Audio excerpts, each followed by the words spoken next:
2월 26일 수요일 새벽을 하나님께 올리겠습니다. 하나님 말씀 받겠습니다. 이 복된 시간에 주시는 하나님 말씀은 누가복음 13장 18절부터 21절까지 말씀입니다. 누가복음 13장 18절부터 21절, 신약 118면에 있습니다. 말씀의 제목은 뿌림과 숨김입니다. 누가복음 13장 18절부터 21절 제가 봉독하겠습니다. 그러므로 예수께서 이르시되 하나님의 나라가 무엇과 같을까? 내가 무엇으로 비교할까? 마치 사람이 자기 채소밭에 갖다 심은 겨자씨 한 알 같으니 자라 나무가 되어 공중의 새들이 그 가지에 깃들였느니라. 또 이르시되 내가 하나님의 나라를 무엇으로 비교할까? 마치 여자가 가루 서말 속에 갖다 넣어 전부 부풀게 한 누룩과 같으니라 하셨더라. 아멘. 사랑합니다. 어제 하루도 잘 보내셨죠? 앞선 본문에서 우리는 예수님께서 18년 동안 귀신 들려 끌려다니며 몸이 아프고 허리가 꺾여버린 한 가련한 여인에 관해 예수님께서 어떻게 사랑하셨는지 우리는 그 이야기를 나누었습니다. 예수님께서 오시면 그 여인은 곧 고침받고 하나님 나라를 경험하는 거죠. 그래서일까요? 누가는 이 사건에 이어서 바로 오늘 본문 두 가지 비유 사건을 기록하고 있습니다. 잘 아시지만 비유라고 하는 건 모든 면을 설명하는 기술은 아닙니다. 그건 딱 한 면을 아주 두드러지게 드러내는 강조의 기법인데, 오늘 그 비유 두 가지는 겨자씨 비유와 누룩에 관한 비유입니다. 먼저 겨자씨 비유를 한번 살펴보겠습니다. 겨자씨는 여러분 잘 아시는 대로 세상 씨앗 가운데 가장 작은 씨앗입니다. 손톱 위에 올려놓고 보더라도 잘 보이지 않을 만큼 작은 씨앗이지만 이 씨앗이 땅에 심겨지면 수주일이 지나면 수개월이 지난 후에 이건 나무라고 알려질 만큼 3m, 4m까지 자라게 되는 거죠. 어떤 사람이 와서 자기 채소밭에 이 겨자씨 하나를 갖다 넣습니다. 그렇게 갖다 심는다, 영어로는 cast into입니다. 그렇죠. 땅 속으로 던져 넣는 거예요.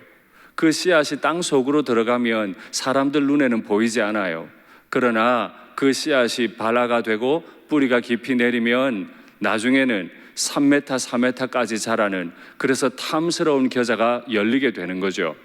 그 겨자 열매는 다 열리고 나면 주인들이 그걸 따서 맛있게 음식을 할 때 사용하는 양념 재료로도 쓰고 또 그것을 약용으로 기름으로 쓰기도 합니다. 그리고 그것이 많은 가지를 높이 들이웠기 때문에 공중의 새들도 와서 깃들여 쉰다. 이 작은 겨자씨, 눈에 보이지도 않는 겨자씨가 이렇게까지 거대한 변화를 일으킬 수 있을까요? 하나님의 나라는 그와 같다고 말씀하십니다. 또 한 가지 비유가 더 있죠. 그 비유는 바로 누룩의 비유입니다. 한 여자가 서말 가루 속으로 이 누룩을 갖다 넣었다 그랬습니다. 하이드입니다. 숨겼다는 뜻입니다. 그렇습니다.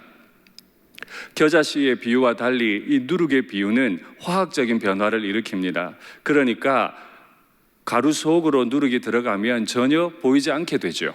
사람 눈에는 어느 것이 누룩인지 전혀 알 수 없게 됩니다. 그러나 반드시 그 누룩을 통해 그 서말 가루는 변화되는데요. 서말 가루로 만들 수 있는 빵의 양은 120-30인분 정도 된다고 알려져 있습니다. 정말 작은 가루지만 눈에 보이지도 않지만 결국에는 자기 모습 하나도 남기지 않고 변해버리지만 세상도 온통 변하게 된다 그래요. 하나님의 나라는 이와 같습니다. 우리가 잘 아는 대로 하나님의 나라는 이미 임했습니다. 예수님께서 이 땅에 오실 때 예수님도 세례 요한도 외쳤습니다. 회개하라, 천국이, 하나님의 나라가 이미 가까이 왔다. 여기 가까이 왔다는 건 아직 오지 않았다, 언젠가 올 거다, 이런 뜻이 아니에요. 이미 왔고 하나님의 나라가 이미 들어와 있고 건설되어 가는 중에 있다, 이렇게 이해하시면 돼요.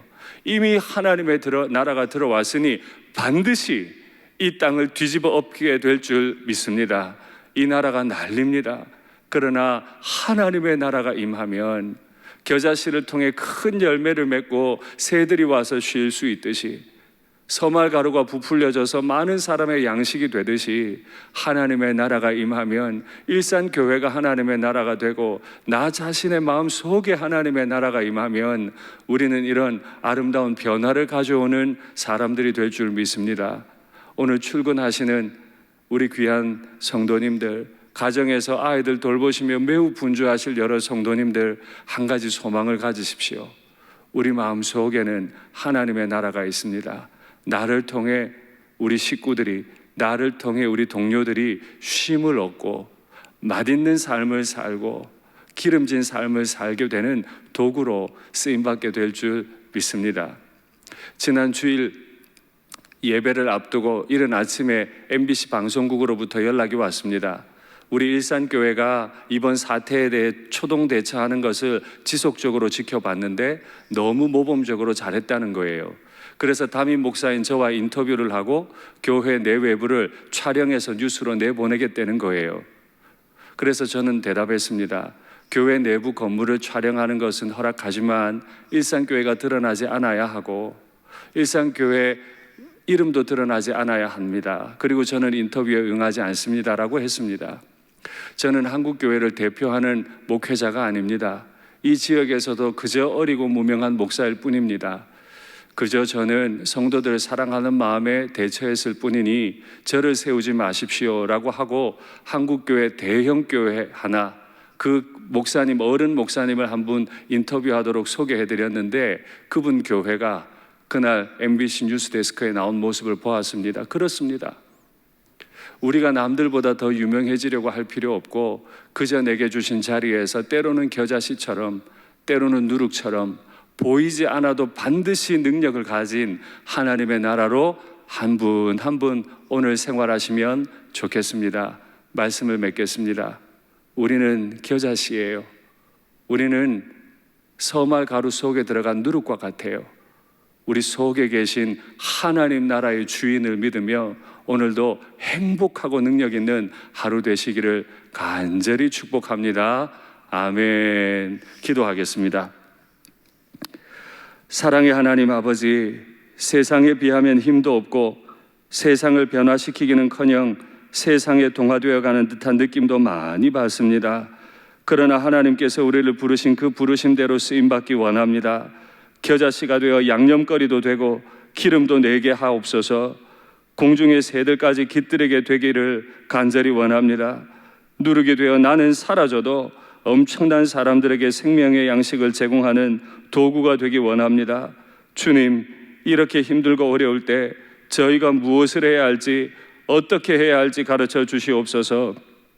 오늘 하루 지친 나의 동료들이 내게 와서 그 마음 쉬고 갈 수 있도록, 나의 동료들이 나를 통해 새 힘을 얻을 수 있도록 주님의 목적대로 온전히 쓰임받게 하여 주시옵소서. 코로나 바이러스가 우리의 죄와 함께 속히 사라지게 하옵소서. 그래서 우리가 일산교회 예배당에서 만나 마음껏 노래하고 찬양할 날이 속히 오게 하옵소서. 주 예수님의 이름으로 기도하옵나이다. 아멘.